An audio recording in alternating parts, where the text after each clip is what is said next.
Hi everyone, Lazy Fire here. Welcome back to F.E.A.R 2 Project Origin. Last time we fell down this hole here. Man, we couldn't have fallen far. There's the net there. I'll never make the case that this game plans out things really well. So let's talk about ladders real quick. You see me go up and down a few of them. I just want to point out that you cannot really reliably jump on them like I just did there. It's always questionable if it's going to work. Looks like this place is falling apart at the seams though. It's mostly our fault. Hi, Alma. See you later. Oh. And you get caught up on a lot of stuff in this environment. For example, I can't move right now. That's really weird. I have never had that happen before. Let's get out of this room. Hopefully I won't get caught up more on other stuff. Seem to be in some sort of coffin distributorship. Switch over to the shotgun. This is over where Alma was just a second. There she is. Hi. Yeah. It's kind of what the game does. Ah.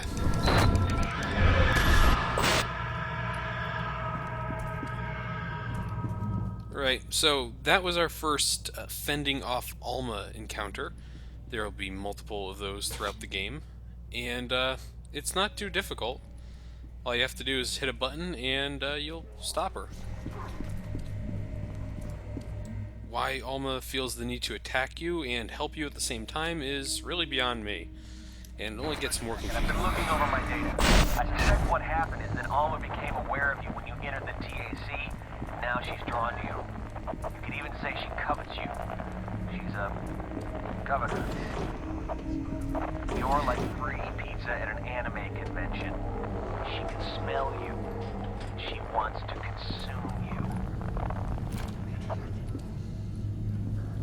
you. Right, so it appears that we've made ourselves very attractive to Alma here. Well, this looks good. So it means that we're going to be in trouble for a long time until she no longer wants anything to do with us. So we're going to have to be on our toes about that. She seems pretty aggressive about getting what she wants in this case. Now we're going to go and do one of my least favorite encounters in the game. And of course it stars one of my least favorite enemy types in the game. Let's go do this. Now if you didn't know to do this, you might have wandered around here for a long time wondering what the hell you were supposed to be doing. It was that. That's what you're supposed to be doing. Let's see. That's glass, if you didn't believe me before. But by doing this, we have really opened ourselves up to some things. As soon as the game wants to let me go through places. Here we are. I keep forgetting that's not where you're supposed to go. Oh, that looked good. Hi, pal.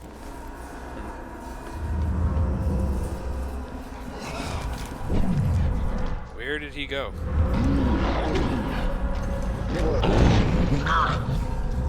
As you can see, the one-hit kill mechanism still active on these guys. So you don't have to worry too much about them overwhelming you if you want to hit them with a jump kick or two. It's a very, very useful tool. And you'll see me using it quite a bit in this game. Huh. Anyone else ever see the Street Fighter movie?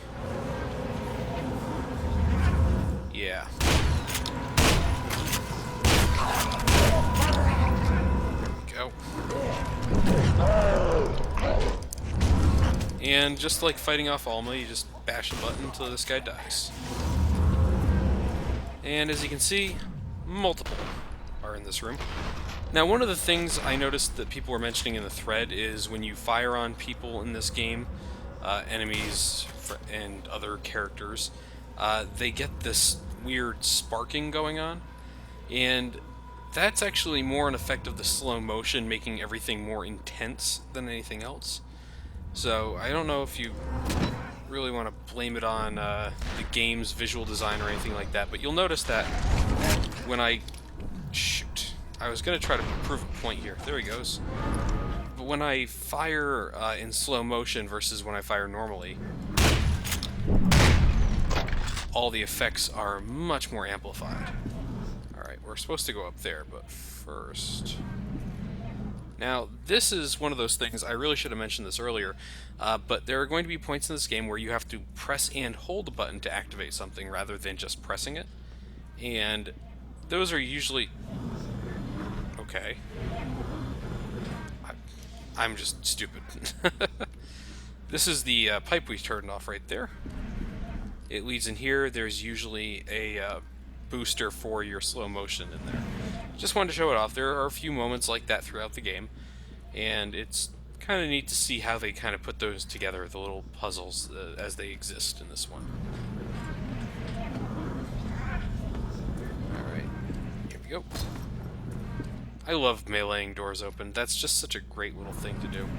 Alright, our health is full, but let's remember that's there just in case we take a little bit of extra damage up ahead. Quite possible, even. Oh, man, making these guys explode. One of my favorite things in this game. There's the room we were just in. As you can see, they can still take a pretty good amount of damage. That guy took about 3 shotgun blasts down total. And that's why I didn't go immediately for that armor in there. I remember there was something about this room. Man. So the cave-in apparently hit a lot of areas and broke a lot of windows we couldn't normally break on our own. Shoot, I hit Q again. Alright, I had to take a quick accounting of the area there before I wanted to continue on. These guys can be pretty bad if you let them get numbers on you. Alone, they're not too bad, but they move around so fast that you do kind of worry about where they are and what they're doing.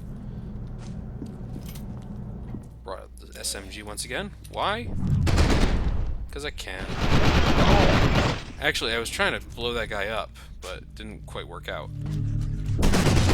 I will make the case that the SMG may actually be a little bit better to kill these guys with. It seems kind of weird, considering I've been using almost exclusively the shotgun. But the large number of bullets that you can put downfield very quickly, very helpful. As you can see, especially when coupled with our slow motion effects.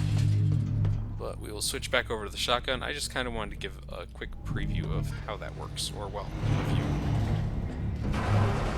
Okay, good thing we weren't on that one. Over here, we've got a few health pickups, but nothing else. Okay, this room. This room. I remembered there was a guy in here. Couldn't remember where he came from, actually. Now down here, there's usually a pickup, but not right now. I'm gonna stop showing off the places where pickups show up. It's simply not really going to be very interesting if I keep doing it. But there's a few that are actually pretty well hidden that I did want to show off like that. Alright, more medical labs.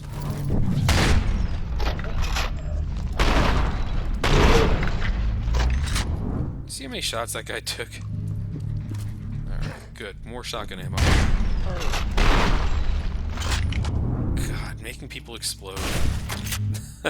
and actually, I think we've only seen it just up until that point in slow motion. So that was the first normal motions explosion we got on that second guy who came through there, and that did not look pretty. The ragdolls and the physics in this game are actually pretty decent for the time. And I'm always kind of impressed with how the bodies fall apart. It's not one of those things every game does well, and this game has some ludicrous gibs in it, and it looks good. God, this thing sounds like death. See that guy? Where did he go? Oh yeah, that's right. Can't shoot him.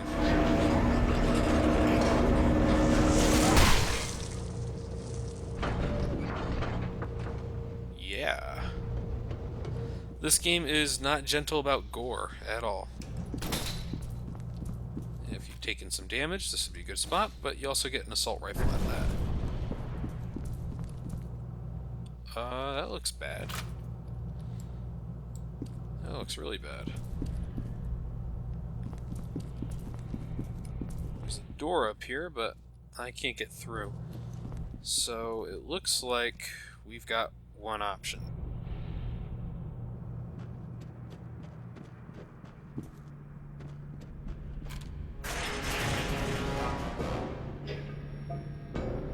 Well, son, end of the road. Can't say I'm gonna miss your foot up my ass. I want to show you something while I've got your attention. Guy named Harlan Wade had this place built. He's the one that came up with the replica program. Genetically engineered puppet soldiers that respond to telepathic orders from psychic commanders. Fucking crazy. This abomination was supposed to become one of the commanders. Started off as a regular Joe like you or me. The problem is, the process of turning somebody into a viable commander takes a bit of a toll. With the right amount of psychic amplification, this thing can control the replica, but he's so far gone, nobody can control him. Not very useful in a military situation, but adequate for my present needs. How about a demonstration? He sits right there, he's a couple of clicks away. He thinks he's headed to the lab. Well, let's go pay our respects. Mendez, finish up here. I don't want anybody digging anything out of this hole that links us to Project Origin or Alma or any of this insanity. You read me? Bye now. See you in hell. Okay, well, that seems kind of ominous that he'd say that we were going to die. Ah, and here we are. The replicas. These were a big part of the first F.E.A.R. game. Paxton Fettel had taken control of multiple replica forces and was using them against you. So, now they appear in here. Of course, the psychic commanders in this game are not quite like Fettel in the fact that they will try to rip your face off if they get too close and all. Fettel was downright civilized comparatively. And you can see the replica design. Ooh, well, that guy walked into my remote mine. Replica design is pretty generic stuff. These guys are actually clones, so it kind of makes sense. Why am I... There are people trying to kill me and I'm looking at models here. Oh, they disappear very quickly. And here we are. I was waiting for this. The automatic shotgun. Welcome to the first and last word in home defense. Automatic shotgun is pretty much all you'll ever need. He's hurt. He's right, I am kind of hurt. Better go pick up some body armor. Luckily, the game does give you quite a bit. Now, I threw a remote mine down there a second ago. I gotta say... they've got a new type of mine as well, or... The remote mines are actually pretty cool. I like them a lot, actually. Well, I just set myself on fire in the middle of a firefight. That's a good plan. Anyways, the remote mines are actually pretty neat. You throw them down on something, they blow up pretty good if anyone gets too close.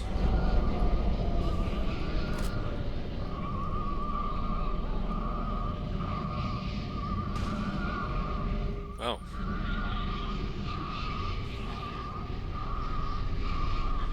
Okay.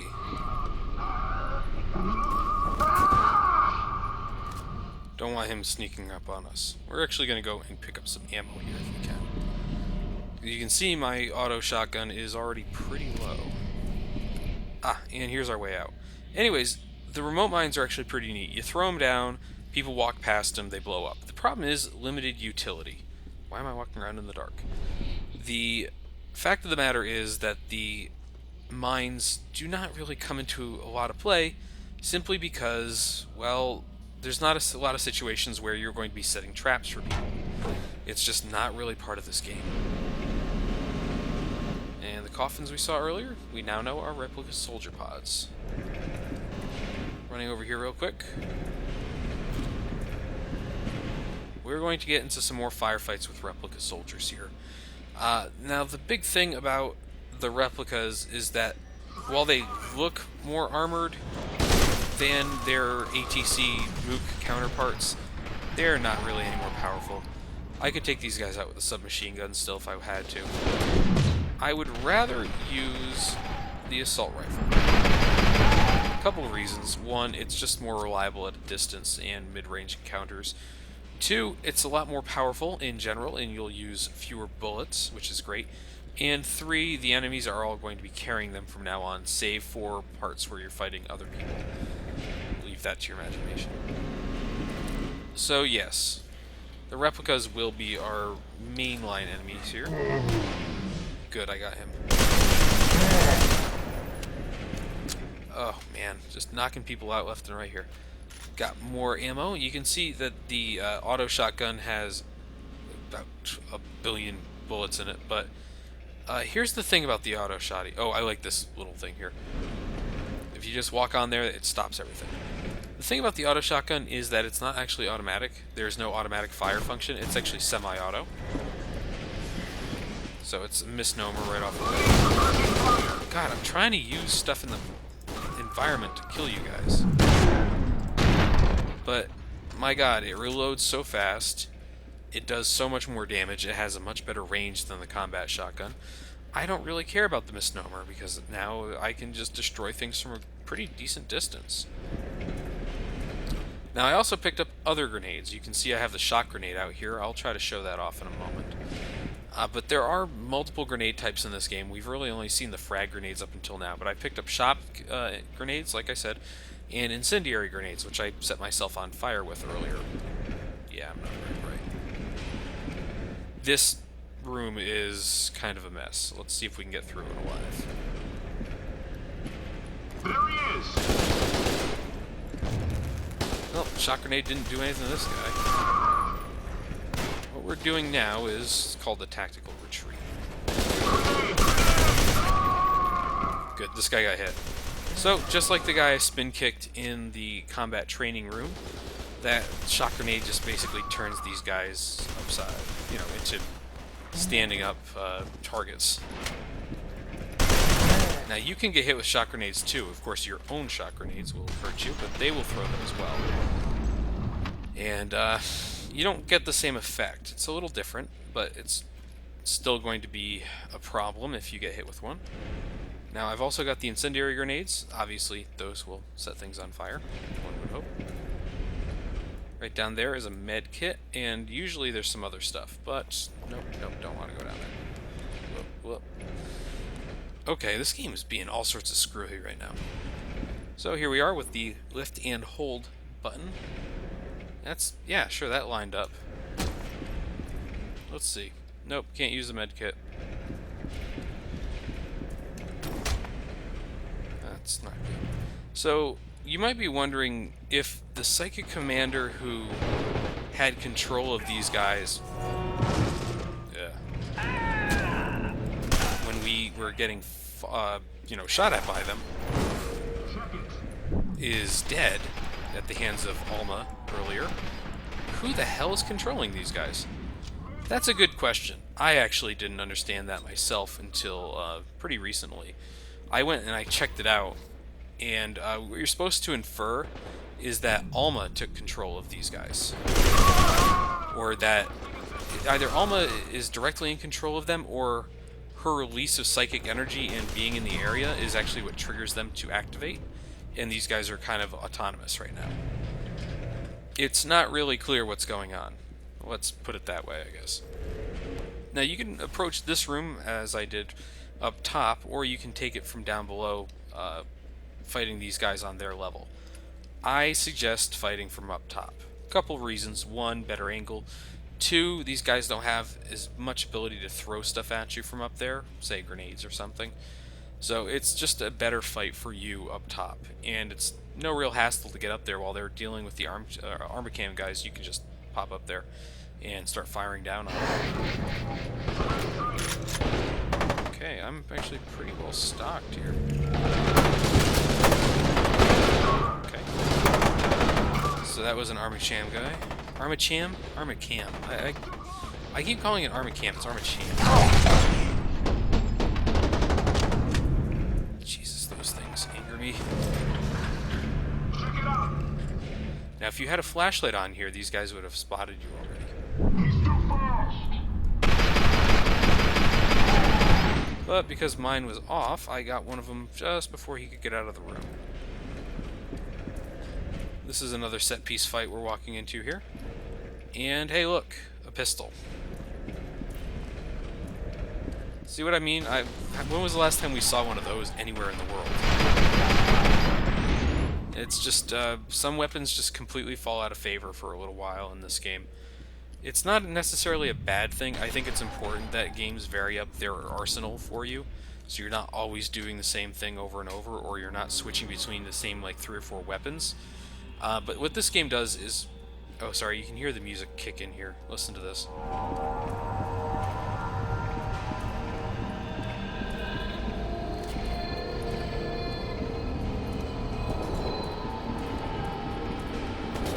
Creepy. Anyways, here's one of my least favorite things in this game. Fighting through a chain link fence. If you can avoid it, do it. Because, honestly, the sparks and other effects that come out for these things are not my favorite. Alright, there's a lock on that door. You can punch the lock out if you feel the need to do so. But I don't see why I would do that now.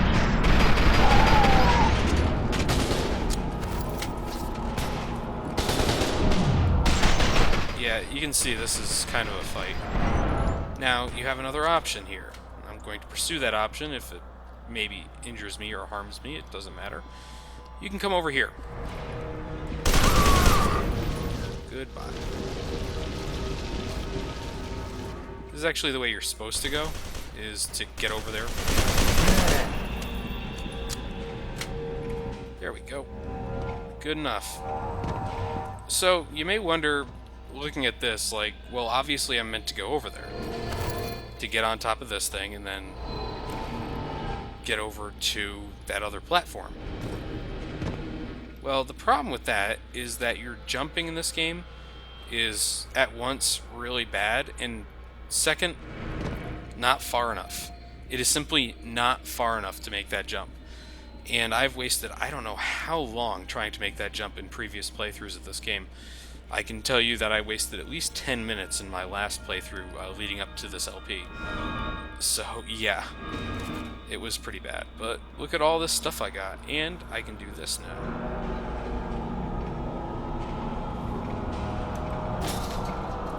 I don't know how punching it that way got it to open the other way, but it worked. I'll take it.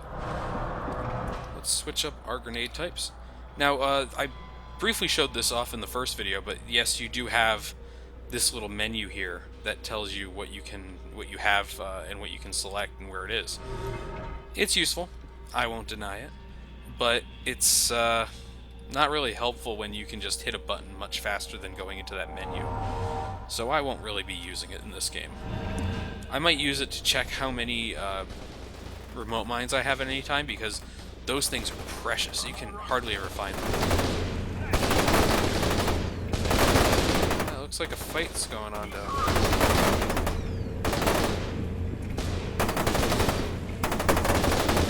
None of these doors are going to open for me. But it looks like a pretty good firefight. Hope those guys have a good time.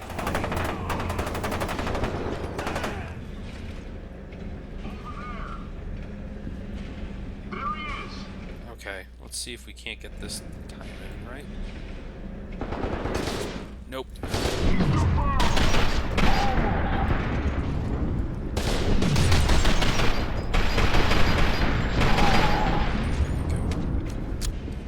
There are a few explosive barrels in this room. I was hoping they get near one. I just really want to use those. They're one of my favorite little things you can do in this game, is to make someone get hit by an explosive barrel. Ooh, remote mine. I'm going to keep calling them remote mines, by the way. That's just going to keep happening. We have to be pretty smart with our placement here. As you can see, I only have the one. There's a lot of armor and weaponry around, though, so maybe we're okay. Maybe some more stuff will pop in. That is a lot of armor. As a matter of fact, this looks suspiciously like an arena of some nature. Oh well. I'm sure that won't matter. The only real thing to do in here is to, I can't activate these. I guess we can just try to use this terminal. Sweet. We're getting out of here now. Not getting out of here. Yeah, if that wasn't obviously going to happen. So, yes, you're required to press and turn these valves. There's about five. I thought there was 4 of them. I think there might be 5 around this area.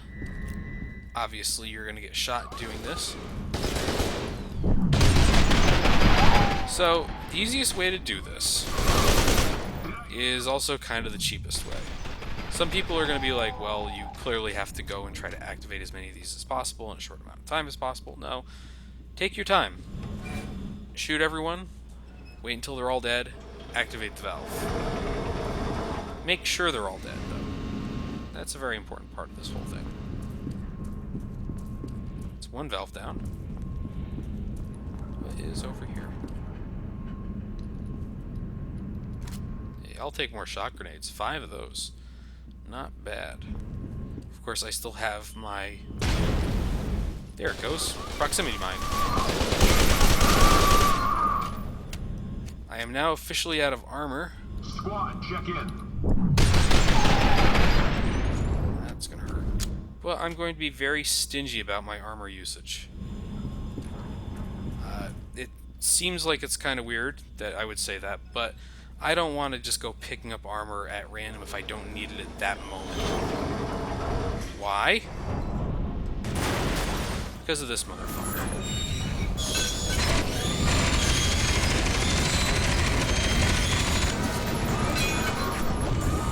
This guy.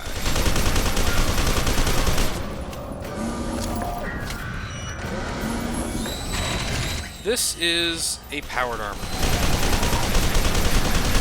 They are one of the more annoying enemies to fight if you don't know how to. Just simply throw a shock grenade at them, as I've been doing here, and then shoot them while they're down. So you can see they have these shields that usually are on. And those shields usually block almost every shot you have. So, by simply doing that, throwing the shock grenades that is, I have defeated the mighty power armor. Yeah. Believe me, I don't take this lightly that I did it that easily. It is generally a pretty difficult fight to get those guys down. They're not the easiest people, and I got lucky in a couple of ways there. First off, he went right over this little embankment here, or platform, and that sort of screwed him on the rest of the fight. That just meant that I was able to just destroy him from there on. Let's flip this valve. I think it's actually just this one we're done. Yep. And let's get the hell out of here.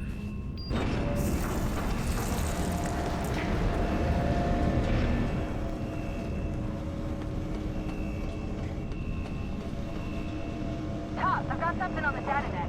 I think it's Beckett. Oh, thank God you're alive. Told you not to worry, Stokes. He's tough like me. Beckett, Tegan and Manny are en route. We're gonna try to link up at the stadium, but the streets are a mess, so we may have to improvise. And that's it for the Harbinger facility. Thanks for watching this episode, everyone. Next time, we're going out on the streets. Bye.